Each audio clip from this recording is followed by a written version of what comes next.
Did you know that Abraham Lincoln's birthday is on February 12th? He was born in the year 1809.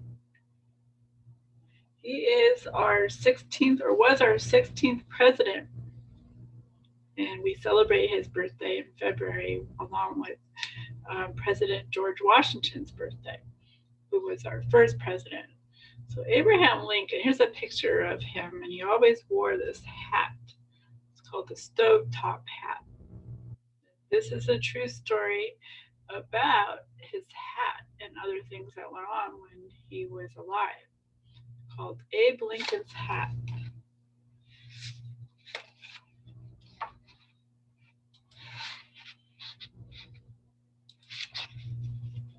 By Martha Brenner and illustrated by Donald Cook. Remember, a lot of the events that go on in this story are actually true. Abe Lincoln didn't have much money, but when he became a lawyer, he wanted to look his best. He bought a long black coat and a tall black hat.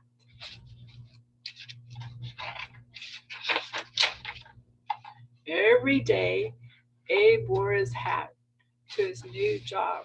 People noticed the tall man in the tall hat. He was friendly to everyone. When they needed a lawyer, they remembered him. Abe lived in Illinois.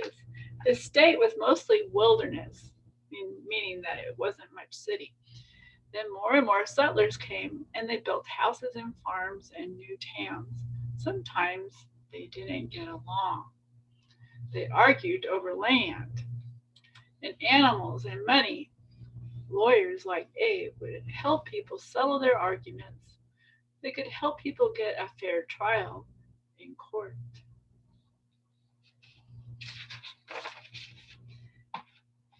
Abe Lincoln was a smart lawyer. People came to him with all kinds of problems. He helped them all, but he had one problem himself. He forgot to answer letters. He forgot where he put important papers. A good lawyer cannot forget. Abe wanted to be a good lawyer, but he was not a good paper keeper. What could he do? Abe had an idea. His tall hat. He could push letters deep inside it. He could stuff notes into the leather band. And when he took off his hat, the papers would remind him what he had to do. The idea worked most of the time. One day, some boys played a trick on Abe. They tied a string around the street. They strung it way up high. Everyone in town could walk under it. Everyone except Abe, who is very tall. When Abe walked down the street, the string knocked off his hat. Papers flew everywhere. He bent over to pick them up. The boys ran out of hiding. They jumped all over him. Abe laughed. He was not mad at the boys. He liked a good joke. But the trick did not stop him from carrying papers in his hat. Once the lawyer sent Abe a letter. Abe stuck it in his hat. The next day, Abe bought a new hat. He put away his old one. Weeks later, the lawyer wrote again, "Why didn't you answer my letter?"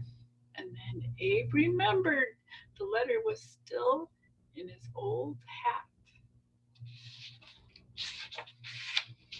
Many towns in Illinois had no lawyers and no judges. So every spring and fall, a judge and some lawyers traveled from town to town. Abe went. He packed his hat with papers, his checkbook, and a handkerchief, and at the head of the parade of lawyers rode the judge. No one could miss him. He weighed over 300 pounds. Two horses pulled his buggy. Abe's horse was skinny and slow. His name was Old Buck. Abe and Old Buck traveled lonely country roads in the snow, in the rain, and in the mud. looked like fun. Traveling made Abe very tired. He dreamed of a soft bed and a good meal. The lawyers had to stay at poor country inns. The food was bad. The rooms were cold. The beds were crawling with bugs. The lawyers had to share beds, except the judge. He had his own bed.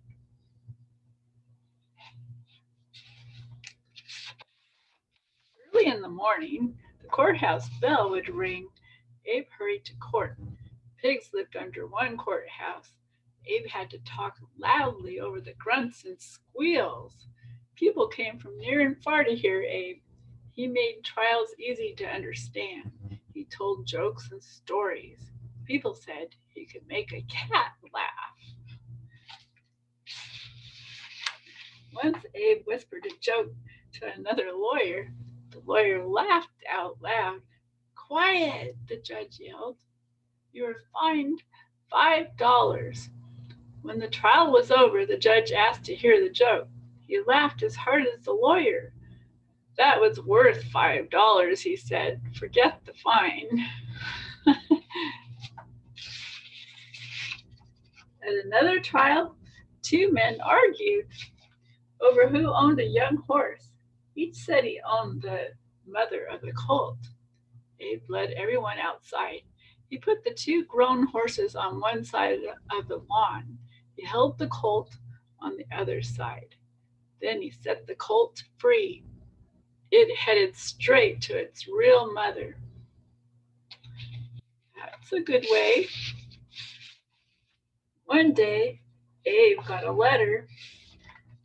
It was from Hannah Armstrong.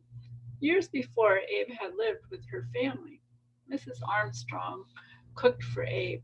She sewed up the holes in his pants, and now she begged Abe for help. Her son Duff was in jail for murder. Abe did not stick this letter in his hat. He wrote back right away, "Of course I'll help you." Duff had been in a big fight. It was very dark, but a man said he saw Duff kill someone. Duff said he did not do it. Abe believed Duff, but how could he prove that the man was wrong or lying?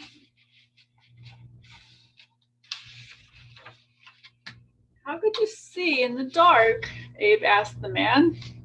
"The moon was full," the man said. "It was bright as day." "Are you sure the moon was full?" Abe asked again and again. "Yes," the man repeated. Then Abe held up a famous book of facts. It said there was no moon in the sky at the time of the fight. Now, no one believed the man anymore. The judge said, "Duff free." Abe believed slavery was wrong. His state had laws against it. The laws were not clear. Many blacks were treated like slaves. Nance was one of them. She worked for a storekeeper who sold her to another man.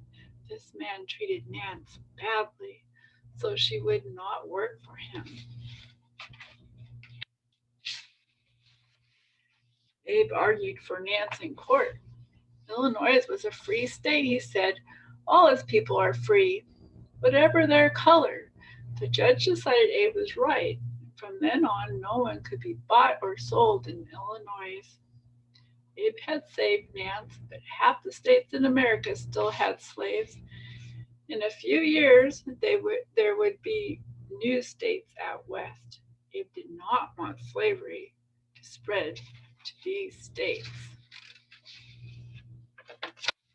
Abe tried to get elected to the United States Senate. If he won, he could make laws to stop slavery. He ran against Stephen Douglas. Douglas argued that each state should decide for itself if it wants slaves. They gave speeches all over Illinois. Thousands of people heard them. Abe lost the election, but became famous. In 1860, Abe ran for president. Stephen Douglas ran too. This time, Abe won. Abe grew a beard for his new job. He took his family to Washington. At every train station, crowds cheered the new president.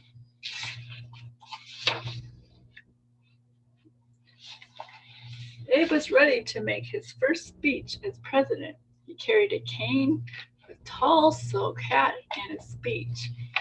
He looked for a place to put his hat. Stephen Douglas stepped up. If I can't be president, he said, I can at least hold his hat.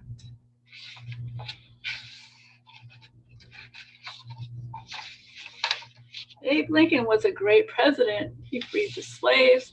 He worked for their fair laws. He helped unite the nation after a very long war called the Civil War. But he never changed his ways. He always kept important papers in his tall hat. Here's a picture of Abraham Lincoln, a real photo of him.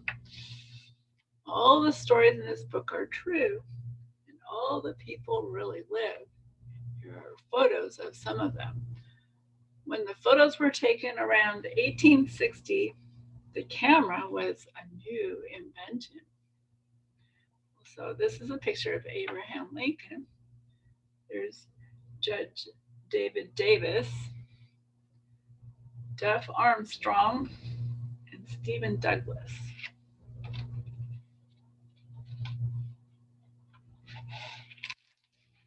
Right.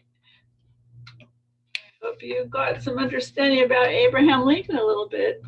It was how many years ago? He was born in 1809, so that would be 200 years, about a little over 200 years. Long time ago.